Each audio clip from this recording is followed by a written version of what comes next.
सबक। आज रेशमा की शादी को 4 साल हो गए थे। वह अपनी जिंदगी से बिल्कुल भी खुश नहीं थी, क्योंकि उसने अपनी पसंद के लड़के से शादी की थी। इसलिए वो अपने माँ बाप का दोष नहीं दे सकती थी।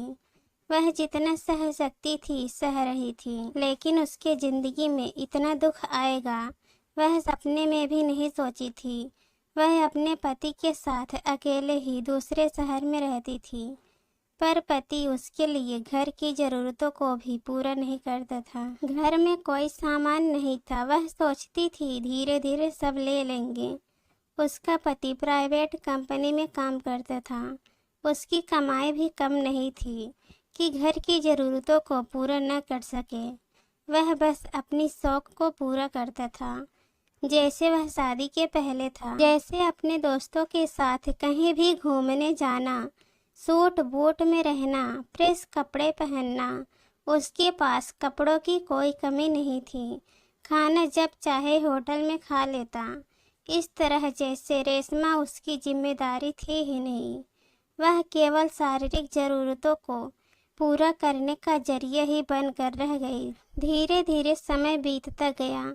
वह अब माँ बनने वाली थी। तब भी वह कोई जिम्मेदारी नहीं लेना चाहता था। उसे लगता यदि बच्चा होगा वह उससे बच जाएगा। अब दिन रात रेशमा परेशान रहने लगी। वह केवल माँ से बात करके अपने मन का बोझ हल्का कर लेती। इस बार उसने ठान लिया कि मैं बच्चे को जन्म दूंगी। माँ ने उसका साथ दिया और उससे कहा कि बच्चे का प्यार ही तेरे पति को जिम्मेदार पिता बनाएगा। इस तरह मायके में ही उसकी डिलीवरी हुई। आज उसमें जो साहस और धैर्य था वह माँ के ही कारण था। माँ ने दामाद को फोन किया तो वह खींचा चला आया। बेटे को देखते ही पिता के मन में प्यार उमड़ आया। फिर वह रेशमा को अपने साथ ले गया। रेशमा बहुत खुश थी। आज उसे अकेलापन महसूस नहीं हो रहा था। उसे पति की बातें सच लग रही थी। वह अपनी पूरी जिम्मेदारी से उसका और बच्चे का ध्यान रखेगा। घर पर आकर देखा तो उसने कोई व्यवस्था नहीं की थी। न बच्चे के लिए खिलौने, न उसका बिस्तर, कुछ भी नहीं लिया। इस तरह देखकर उसके पैरों से जमीन खिसक गई। अगर वह चाहता तो घर को फूल से सजाता, पर उसने कुछ भी नहीं किया। अब बच्चे के साथ और भी परेशानी होने लगी। वह न उसका ख्याल रखता और न ही घर को घर समझता। इस तरह फिर समय निकल रहा था, पर पति में कोई बदलाव नहीं आया। फिर माँ से रेशमा ने पूरी बात बताई। उसकी माँ रेशमा को अपने पास ले आई।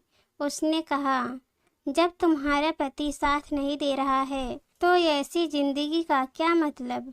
फिर माँ के साथ रहते हुए उसने अपना काम चालू किया। बच्चे को अच्छी परवरिश देनी थी। अब पति के भरोसे नहीं रही। उसने अपने पति से कहा, अब तुम्हारे साथ नहीं रह सकती। आज मैं भी काबिल हो गई हूँ, तुम्हारे बिना रह सकती हूँ। इस तरह माँ ने हौसला देकर उसके जीवन को संवारा।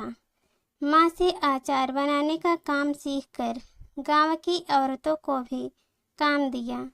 धीरे धीरे उसे इस काम से इतना मुनाफा होने लगा कि अचार एक ब्रांड बन गया। फिर उसका नाम और काम हर जगह होने लगा। अगर वह पढ़ी लिखी होती तो नौकरी करती, पर कम उम्र में प्यार के चक्कर में उसने पढ़ाई को महत्व ही नहीं दिया। आज उसे सुखद एहसास हो रहा था। अगर माँ ने साथ न दिया होता तो क्या होता। अब उसकी नाम की चर्चा हर जगह होने लगी। यह सब देखकर उसके पति को उसकी गलती का एहसास हुआ कि मैंने रेशमा के साथ कितना गलत किया। मैं वही का वही हूँ। आज वह कितनी आगे बढ़ गई। रेशमा का तलाक होने के कारण उसे गुजरा भत्ता मिलता रहा और साथ ही बच्चे का पालन पोषण की निश्चित की गई कीमत भी मिलती रही। इस तरह रेशमा आज अपने पैरों पर खड़ी होकर गर्व के साथ कहती है, मैं जो भी हूँ माँ की बदौलत हूँ। जो भी सीखा आखिर माँ से ही सीखा है। आज यहाँ तक मैं माँ की वजह से पहुँच पाई। जिस पर भरोसा किया उसने ही जिंदगी की डोर नहीं थामी। वह सबसे यही कहती कि मुझ में आत्मविश्वास माँ की वजह से आया। इस तरह उसकी शादी एक कड़वी याद बनकर रह गई। उसने पति को भुलाकर नई दिशा पकड़ ली, जिससे उसके बच्चे की बेहतर परवरिश हो सके। इस तरह काबिल होकर एक आत्मविश्वास से जीवन जीने लगी। दोस्तों, जीवन में सब कुछ सीख कर हासिल किए जा सकते हैं, जैसे रेशमा को सबक मिला। बहुत बार जिंदगी ऐसे रंग दिखाती है जिससे सब कुछ बदल जाता है। आशा करती हूँ कि ये छोटी सी कहानी आप सभी लोगों को अच्छी लगी हो।